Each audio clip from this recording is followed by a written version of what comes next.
వెంటనే ఆయన ఒక గడ్డిపరకనొక దాన్ని తీసి బ్రహ్మాస్త్రాన్ని అభిమంత్రించి ఆ కాకాసురుడి మీద విడిచిపెట్టాడు.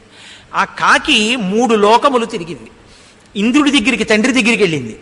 3 లోకములు తిరిగితే రాముడు ప్రయోగించిన బ్రహ్మాస్త్రాన్ని మేమెవ్వరం ఉపసంహారం చేయమన్నారు.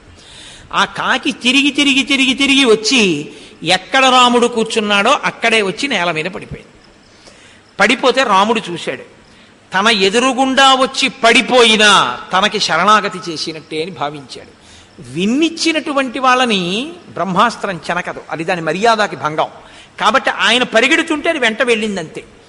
ఇప్పటికీ విన్నిచ్చి కింద పడ్డాడు, చంపలేదు. రాముడు అన్నాడు, నువ్వు నా ముందుకొచ్చి పడిపోయావు కాబట్టి నువ్వు నాకు శరణాగతి చేసినట్టు. కానీ ఒకసారి బ్రహ్మాస్త్ర ప్రయోగం చేశాను కనుక బ్రహ్మాస్త్రానికి అత్యంత విలువైనది ఏదో ఒకటి ఇచ్చేయాలి నువ్వు. కాబట్టి ఏమి ఇస్తావని అడిగాడు. దత్వాస దక్షిణం నేత్రం ప్రాణేభ్య పరిరక్షిత. ఎందుచేతనంటే సర్వేంద్రియాణం నయనం ప్రధానం సర్వస్య గాత్రస్య శిర ప్రధానం. ఇప్పుడు తలకాయని రక్షించుకోవాలంటే కన్ను ఇచ్చేయాలి. కాబట్టి కాకంది, నా కుడి కన్ను తీసేసుకో, నా కుడి కంటిలోని చూపు తీసేసేయండి. కాబట్టి ఇప్పుడు కుడి కంటికి చూపు లేదు కాకి, అందుకే ఇలా చూస్తుంటుంది. కాకి చూపు రావిడిది అంటుంటారు. అప్పటికీ ఇప్పటికీ కాకి జాతికంతటికి ఓ కంట్లో చూపు పోయింది అని. బ్రహ్మాస్త్రానికి తన కంటిలోని చూపునిచ్చేసింది. ఇచ్చేసినటువంటి కాకి వెళ్ళిపోతూ సరామాయ నమస్కృత్య రాజ్ఞే దశరథాయచ వెళ్ళిపోతూ రాముడికి నమస్కరించింది, దశరథ మహారాజు గారికి నమస్కరించి వెళ్ళిపోయింది. ఇది నేను చెప్పానని గుర్తుగా చెప్పు. ఎందుకు ఇది? ఏమీ అభిజ్ఞానం అంటే మనమందరం కూడా గుర్తుపెట్టుకోవలసినటువంటి అభిజ్ఞానం. సీతమ్మ తల్లి ముందు రామచంద్రమూర్తి ఒళ్ళో కూర్చున్నప్పుడు కాకి వచ్చి వాలి మాంసాన్ని పెరికింది. సీతమ్మ వెంటనే మట్టిగడ్డ తీసి కొట్టింది. రాముడు జోక్యం చేసుకోలేదు. తన రక్షణ తాను చూసుకున్నప్పుడు నేనెందుకు జోక్యం చేసుకుంటానని హాస్యం ఆడాడు. ఈ మట్టి బిడ్డ పెట్టి కొడుతుండడంలో ఆవిడ వడ్డానం దారింది, చీర దారింది. రాముడు నవ్వాడు. తర్వాత ఆవిడ రాముడి ఒళ్ళో పడుకుంది. నిద్రపోవడంలో ఆవిడ రక్షణ ఆవిడ చూసుకోలేదు. ఇప్పుడు రాముడు రక్షిస్తున్నాడు, కాకి రాలేదు. మళ్ళీ నిద్ర లేచిన తరువాత రాముడు సీతమ్మ ఒళ్ళో పడుకున్నాడు. సీతమ్మ లేచి ఉంది, రాముడు పడుకునున్నాడు. ఇప్పుడు కాకి వచ్చి తన మీద వాలింది. కానీ సీతమ్మ బెడ్డ విసరలేదు. ఎందుకంటే తాను బెడ్డ విసిరితే, తను కదిలితే రాముడికి నిద్రకి భంగం కలుగుతుందని, రాముడి యొక్క నిద్ర రక్షింపబడాలని తాను కదలకుండా కూర్చుంది. ఇప్పుడు ఆ నెత్తిటి బిందువులు రాముడి మీద పడ్డాయి. ఇప్పుడు తనని తాను రక్షించుకోవడం, బెడ్డ విసరడం మానేసి రాముణ్ణి లేపింది. రాముడు లేస్తూనే తనని తాను రక్షించుకోకుండా తన రక్షణ రాముడి మీద అప్పచెప్పింది. కాబట్టి ఒక కాకి అని కూడా చూడకుండా బ్రహ్మాస్త్రాన్ని విడిచిపెట్టాడు. ఇది శరణాగతి. నిన్న మీతో మనవి చేసింది నేను ఇది. మిమ్మల్ని అంటే అన్ని వేళలా అందరూ చేయలేరండో, అటువంటి ప్రయత్నాలు చేసే పని చేయకండి. దానికి బాగా పరిణతి కలగాలి. అసలు ఏ ప్రయత్నము లేకుండా పూర్తిగా ఇంకా విపరీతమైన నమ్మకంతో తన రక్షణ భారాన్ని పరమేశ్వరుని యందు న్యాసం చేసి విడిచిపెడితే పరమేశ్వరుడు ఆ రక్షణ భారాన్ని తాను స్వీకరిస్తాడు. మిమ్మల్ని మీరు రక్షించుకునే ప్రయత్నం చేసుకుంటున్నంతసేపు అది శరణాగతిలోకి రాదు. భక్తిలో తప్పులేదు, పురుష ప్రయత్నం ఈశ్వర ప్రయత్నం చూడాలి, కానీ శరణాగతిలోకి రాదు. శరణాగతి ఉత్తరక్షణ ఫలితాన్ని ఇచ్చేస్తుంది. ఏ ప్రయత్నం చేయకుండా రక్షించుకోకుండా ఆగిపోతే వెంటనే రాముడు లేచి బ్రహ్మాస్త్రం ప్రయోగించాడు. ఇది గుర్తు చెయ్యి అందావిడ. ఆవిడంది, నా కొరకు ఒక కాకి మీద బ్రహ్మాస్త్రం వేసిన వాడు ఇవాళ రావణుడిని ఎందుకు సంహరించట్లేదు, ఎందుకు వచ్చి రక్షించట్లేదని నేను అడిగానని అడుగు అంది. ఇప్పుడు కూడా నన్ను నేను రక్షించుకోవట్లేదు. 10 నెలల నుంచి రాముడే రావాలని ప్రతిజ్ఞ చేసి ఉన్నాను, ఎందుకు రాలేదు రాముడు? ఆనాడు ఒక కాకి మీదే వేశాడే బ్రహ్మాస్త్రం, మరి ఈనాడు ఎందుకు రాలేదు? బహుశः నాదే ఏదో తప్పు ఉండాలి. మమైవ దుష్కృతం కించిత్ మహదస్థిర సంతజ సమర్థాపితాయన్మాం అవేక్షేతే పరంతప. చిన్నదో పెద్దదో నా వలన తప్పుంది, అందుకే రాముడు రాలేదు. ఇది భక్తి యొక్క వ్యగ్రత, పరాకాష్ట. ఇంత రాకపోయినా నమ్మకం అలాగే ఉండాలి. సడలిపోతే శరణాగతి ఏమిటండి? ఇంకా నా వలననే ఏదో చిన్నదో పెద్దదో దోషం ఉంది, అందుకే రాముడు రాలేదు 10 నెలలైనా, తప్ప రాముడి దోషం కాదని చెప్పానని చెప్పు.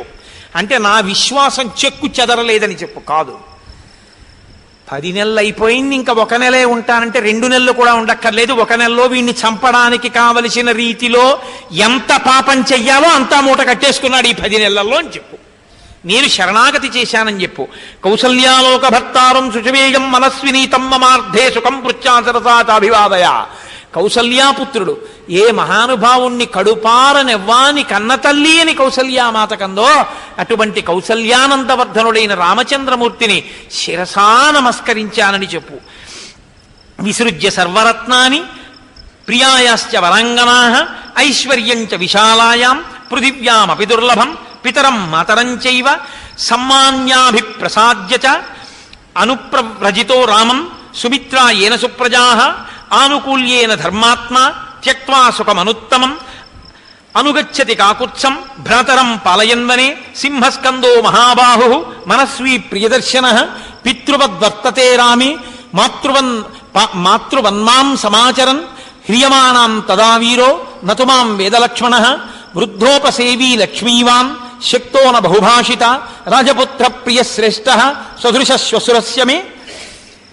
ఏ లక్ష్మణమూర్తి తన యొక్క ఐశ్వర్యాన్ని, తన అంతఃపురాన్ని, తన భార్యని కూడా విడిచిపెట్టి రామచంద్రమూర్తి తన తండ్రి సీతమ్మ నా తల్లి అని భావించి అక్కరలేని అరణ్యవాసాన్ని స్వీకరించి రాముణ్ణి నన్ను విడిచిపెట్టి ఉండలేక అనుగమించి మా వెంట వచ్చి అంత శుశ్రూష చేసి పెద్దల ఎడల భక్తిభావం కలిగినటువంటి వాడో అటువంటి లక్ష్మణమూర్తిని మనసారా నేను కుశలమడిగానని చెప్పు.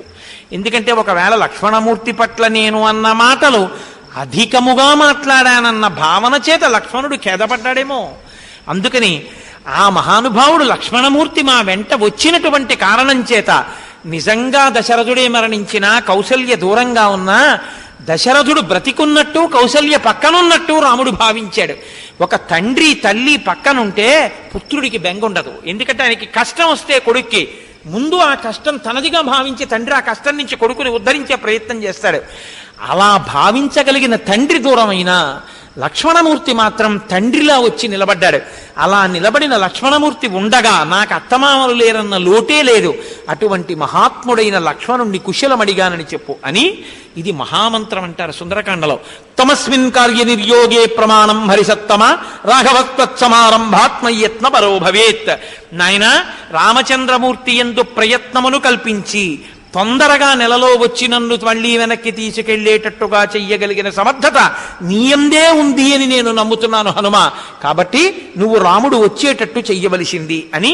తతో వస్త్రగతం ముక్త్వా దివ్యం చూడామణిం శుభం త్రాతుమర్హస వీరత్వం పాతాళాదివ కౌశికీం.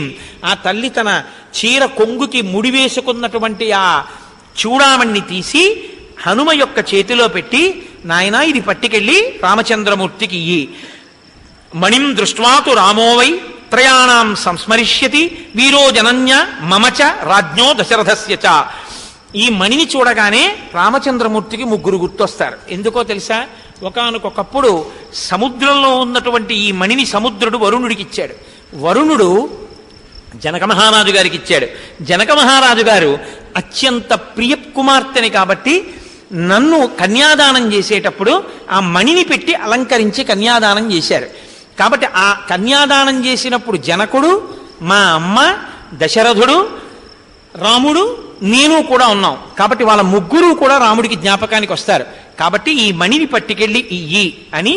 తమస్మిన్ కార్య నిర్యోగే ప్రమాణం హరిసత్తమ హనుమన్ యత్నమస్థాయ దుఃఖక్షయ కరోభవ.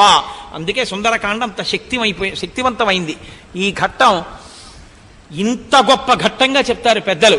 ఆవిడంది నాయన నీవే ప్రమాణము, నా దుఃఖము క్షయమైపోయేటట్టుగా మళ్ళీ నేను సుఖమును శాంతిని పొందేటట్టుగా నువ్వు తప్పకుండా ప్రయత్నము చేయవలసింది అని భాష్మగద్గదయా వాచా మైథిలీ వాక్యమబ్రవీత్ హనుమన్ కుశలం బ్రూయాహ సహితౌ రామలక్ష్మణౌ.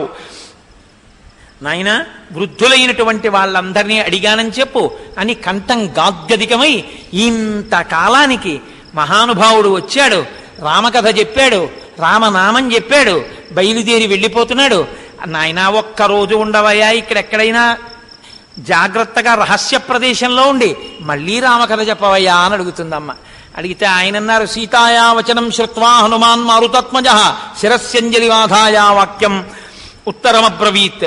ఆయన అన్నారు, అమ్మా మళ్ళీ అంజలి ఘటించి అంటారు, తల్లి నువ్వు ఏమి బెంగ పెట్టుకోకమ్మా, నేను వెళ్ళడం ఏమిటి రామలక్ష్మణుల్ని తీసుకొచ్చేస్తానమ్మా, కొన్ని కోట్ల వానరములు వచ్చేస్తాయి, ఈ వానరములన్నీ కలిసి రామలక్ష్మణులు ఈ లంకాపట్టణాన్నంతటినీ దహించేస్తారు, లంక నాశనం అయిపోతుంది, అమ్మా నీకు రామచంద్రమూర్తితో పట్టాభిషేకం కలుగుతుంది, ఊరడిల్లమ్మా అన్నారు. సీతమ్మంది, త్రయాణామేవ భూతానాం సాగరస్యాస్య లంఘనే శక్తిస్వాద్వైనతే యస్య తవవా మరుతస్య వా. ముగ్గురికి మాత్రమే వేగం ఉందని నాకు తెలుసు, ఒకడు గరుత్మంతుడు, రెండు మారుతి నువ్వు, మూడు వాయుదేవుడు. తదస్మిన్ కార్యనిర్యోగే వీరైవం దురతిక్రమే కిం పశ్యసి సమాధానం తం హి కార్య విదాంబర.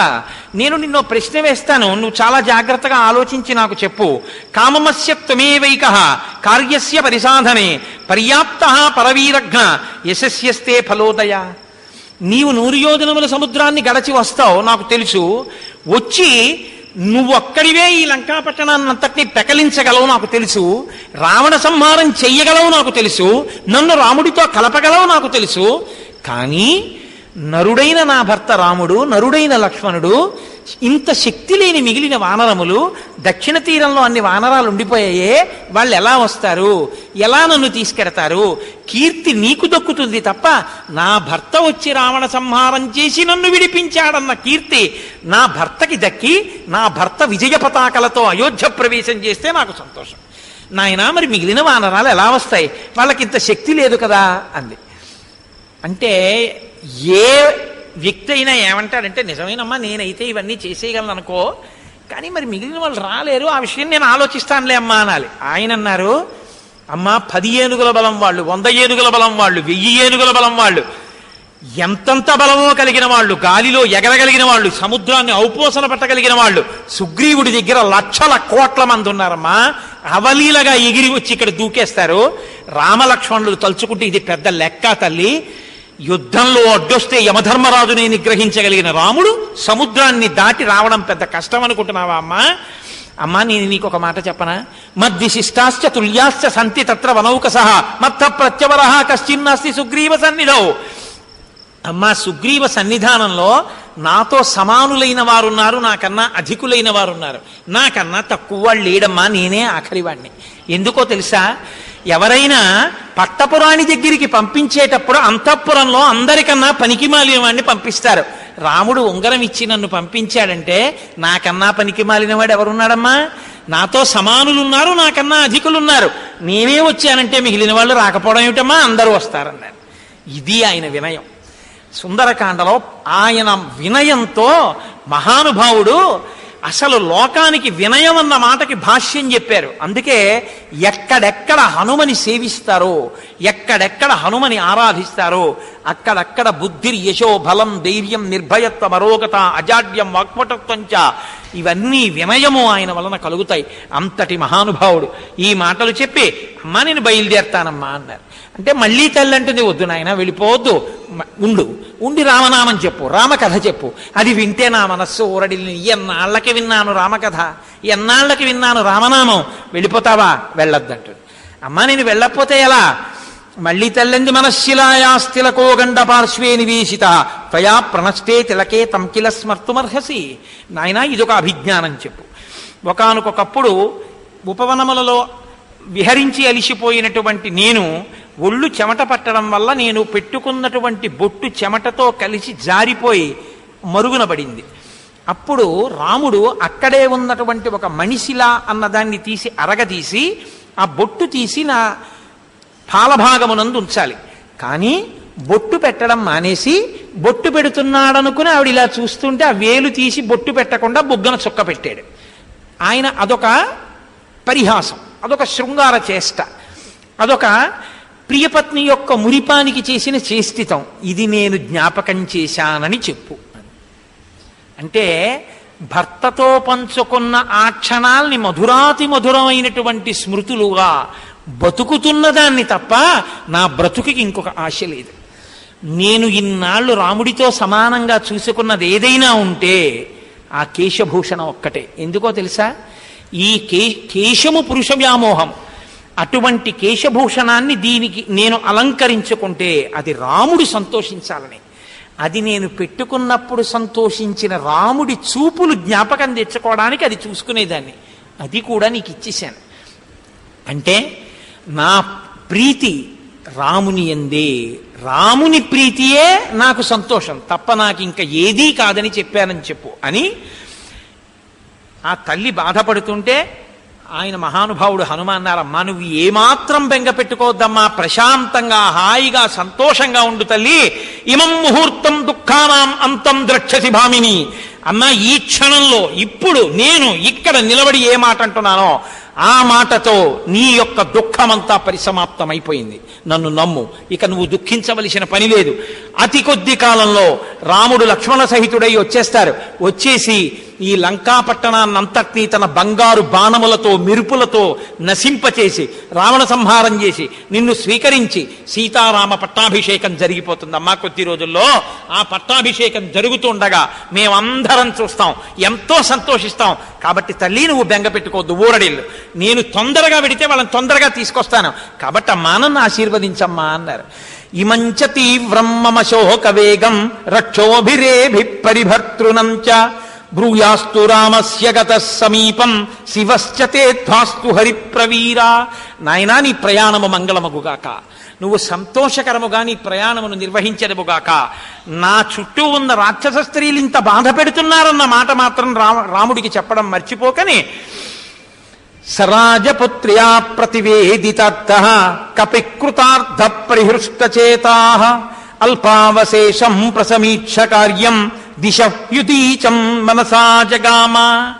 సీతమ్మ తల్లి తనని మంగళప్రదంగా నాయనా నీ ప్రయాణం చెయ్యి అన్న మాట తల్లి ఆశీపూర్వకంగా పలికేటప్పటికే హనుమ పరమ సంతోషాన్ని పొంది అమ్మయ్యా సీతమ్మ దుఃఖాన్ని దైన్యాన్ని విడిచిపెట్టేసింది, ఇప్పుడు ఊరడిల్లి నమ్మి ఉంది కాబట్టి శాంతి పొందింది కాబట్టి రాముడు వచ్చేంత వరకు ప్రశాంత చిత్తంతో ఉంటుంది.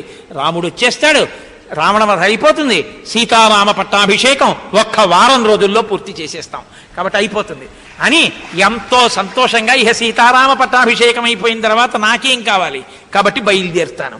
ఇంకొక పని మిగిలిపోయింది, చిన్న పని, ఆ పని పూర్తి చేసేస్తే 1 కాండ అనుకున్నారు. చాలా సంతోషించారు మహానుభావుడు. ఆయన బయలుదేరుతానని సంకల్పం చేసుకుని మహాసంతోషంతో పొంగిపోతూ ఉత్తర దిశగా బయలుదేరడానికి సిద్ధపడుతున్నారు. అక్కడ సీతమ్మ తల్లి హనుమ కూడా పరమ సంతోషంగా ఉన్నారన్న ఈ ఘట్టం దగ్గర ఇవాల్టి ఉపన్యాసాన్ని పూర్తి చేస్తాను. ఈ సందర్భంలో నేను మీకు ఒకటి మనవి చేయాలి, నువ్వు రోజు ఇలాగే చెప్తావు అనుకోకండి, నేను యథార్థమే చెప్తున్నాను. రేపు జయమంత్రం, అత్యద్భుతమైనటువంటి జయమంత్రాన్ని దేవాలయంలో అదే రాస్తారు, జయశ్చతి బలో రామో లక్ష్మణశ్చ మహాబల. అది చదివినా విన్నా కూడా జయం కలుగుతుందని. అంత గొప్ప జయమంత్రం రేపు ఉపన్యాసంలో వస్తుంది. రేపు హనుమ పూర్తిగా తన సందేశాన్ని కూడా ఇచ్చి లంకని దహించి సీతమ్మని దర్శించి తిరిగి వెడతారు. ఆ వానరులందరూ శుభవార్త వింటారు. అంత గొప్ప ఘట్టాన్ని రేపు చెప్పి రేపటితో సుందరకాండ పూర్తవుతుంది. సుందరకాండ పూర్తయినప్పుడు ఒక శ్లోకంతో పూర్తి చేస్తారు, అందుకు పారాయణ చేస్తారు. సుందరకాండ పారాయణ చేయండి అని ఎందుకంటారంటే ఆ శ్లోకం కోసం వింటారు. తతో మయా వగ్విదధీన భాషిత, ఆ శ్లోకం కోసం. అందులో నేను శాంతినిచ్చాను అని చెప్పారు హనుమ. అది విన్న వాళ్ళందరికీ మనశ్శాంతి కలుగుతుంది అని. కాబట్టి రేపు మనందరం చక్కగా ఆ ఉపన్యాసంతో సుందరకాండని పూర్తి చేసుకుందాం. ఈ సందర్భంలో నేను ఒకటి మనవి చేస్తాను మీకు. హరిప్రసాద్ గారు మీతో చెప్పి ఉన్నారు, శృంగగిరి పీఠం డబ్బుల కోసం వ్యామోహపడే పీఠం కాదు అని. యథార్థం ఎందుకు వ్యామోహపడుతుంది? ఆ పీఠంలో ఎంత శక్తివంతమైన పీఠాధిపతులంటే ఒక్కసారి గాలిలో ఇలా అంటే గణపతి వచ్చారు, తోరణ గణపతి. అంత శక్తివంతమైన పీఠం. కేవలం కాకరకాయలు తిని అష్టసిద్ధులు పొందినటువంటి పీఠాధిపతులు దానికి ఉన్నారు. ఒకానొకప్పుడు ఉగ్ర నరసింహభారతీ స్వామి గారు ఆ పీఠాధిపత్యంలో ఉన్నప్పుడు ఆయన మధురై వెడితే ఆలయంలో ఉన్న అర్చకులు, మీరు లోపలికి వచ్చి పూజ చేయకూడదు అమ్మవారిని, మీరు అలా దర్శనం చేసుకోండి, మేము పీఠం తరపున ఇక్కడ పూజ చేస్తా ఉన్నారు. ఆయన వెంటనే కొబ్బరి బండం ఒకటి తీసుకురండి అని చేతిలో పట్టుకుని మంత్రాలు చదివారు. అమ్మవారిలో ఉన్న కళలన్నీ కొబ్బరి బండంలోకి వెళ్ళిపోయి ఆయన దాన్ని పట్టుకెళ్ళిపోయి పీఠంలో పెట్టి విడిదిలో పెట్టి పూజ చేస్తున్నారు. అమ్మవారు వెలవెలపోయి విగ్రహం అంతా ఎండిపోయినట్టు అయిపోయింది. వాళ్ళకి అర్థమైంది అమ్మవారిలో కళలన్నీ ఉగ్ర నరసింహభారతీ స్వామి వారు తీసుకెళ్ళిపోయారు. అప్పుడు విడిదికి వచ్చి ఆయన కాళ్ళ మీద పడ్డారు, మాది పొరపాటు అయిపోయింది, అమ్మవారిలో మళ్ళీ ప్రతిష్ఠ చెయ్యండి అని. ఆయన మళ్ళీ కొబ్బరి బండం పట్టుకొచ్చి మంత్రం చదివారు. మళ్ళీ కొబ్బరి బొండంలో ఉన్న కళలన్నీ అమ్మవారిలో ప్రవేశించాయి. జగత్తులను పరిపాలించగలిగినటువంటి మధుర మీనాక్షిలో ఉన్న కళలనే కొబ్బరి బొండంలోకి తీసుకోగలిగిన వాళ్ళకి మనం ఇచ్చే డబ్బులు అవసరమా? మనం కృతార్థులం అవ్వడానికి మనం ఇవ్వాలి, కానీ మన రూపాయల కోసం పీఠాలున్నాయని మనం ఎప్పుడూ అనుకోకూడదు. సంకల్పం చేత తెల్లవారు లేస్తే గురుస్తోత్రంలో మీరు వింటున్నారు మహానుభావులు, వాళ్ళు ఈశ్వరుణ్ణి నమ్ముకున్నటువంటి వాళ్ళు కాబట్టి వాళ్ళ సంకల్పంతో ఈశ్వరానుగ్రహంతో ఏదైనా చెయ్యగలరు. శృంగగిరి పీఠానికి అసలు అంత వైభవాన్ని తీసుకొచ్చినటువంటి వారు, అదేంటి వేదాలకన్నిటికీ భాష్యం ఇచ్చినటువంటి వారు విద్యారణ్య స్వామి వారు. విద్యారణ్య స్వామి వారు ఒక్కసారి ప్రార్థన చేస్తే కురిసేసిందంటే బంగారం అంతాను, కానీ వచ్చే జన్మలో తీసుకో ఇప్పుడు ఇవ్వనంది అమ్మవారు. ఆయన వచ్చే జన్మలో ఉంది కాబట్టి సన్యాసించేశారు. సన్యాసం ఉత్తర జన్మ. అమ్మాయి ఇప్పుడు తీసుకోనా అన్నారు, తీసుకో అంది. సన్యాసి ఏం చేస్తామంది, సనాతన ధర్మాన్ని రక్షించడానికి నేను ఒక సామ్రాజ్యాన్ని నిర్మిస్తానమ్మా అన్నారు. ఆయనే కర్ణాటక సింహాసనాన్ని, విజయనగర సామ్రాజ్యాన్ని నిర్మించి మొట్టమొదట అంతఃపురాలు, సౌధాలు, రాజ్య నిర్మాణం కోశం, దానికి లక్ష్మీదేవి యొక్క కృపగా వచ్చిన ఐశ్వర్యాన్ని ఇచ్చినటువంటి వారు విద్యారణ్య స్వామి. అందుకని కర్ణాటక సింహాసన ప్రతిష్టాపనాచార్య అన్న బిరుదు విద్యారణ్య స్వామి వారిది. పరంపరాగతంగా అదే శంకరాచార్యుల వారిది పరంపరాగతంగా వస్తోంది. కాబట్టి ఆ పీఠం మీద కూర్చున్న ఎవరికైనా కూడా కర్ణాటక సింహాసన ప్రతిష్టాపనాచార్య అంటూ ఉంటారు. అటువంటి మహానుభావులు వాళ్ళు. వాళ్ళకి ఐశ్వర్యం లోటైందని కాదు, కానీ ఒక నియమం ఒకటి ఉంది లోకంలో. ఏమిటంటే రామకార్యంలో ప్రతి వాళ్ళని పాలు పంచుకునేటట్టుగా నువ్వు ప్రోత్సహించు అని. ఎందుచేత అంటే మీరు విన్నారు, రామకార్యంలో మాట సాయం చేస్తేనే కాలిపోయిన రెక్కలు వచ్చాయి. అటువంటిది రామకార్యంలో ఏదో ఒక ఉపకారం చేసి తీరాలి. ఏదో ఒక ఉపకారం అంటే నాకు తెలుసు, ఎందుకంటే నేను ఎన్నో కార్యక్రమాలు ఈశ్వరానుగ్రహంగా నాతో చేయించాడు. చేసిన వాడిని నేను అహంకరించట్లేదు.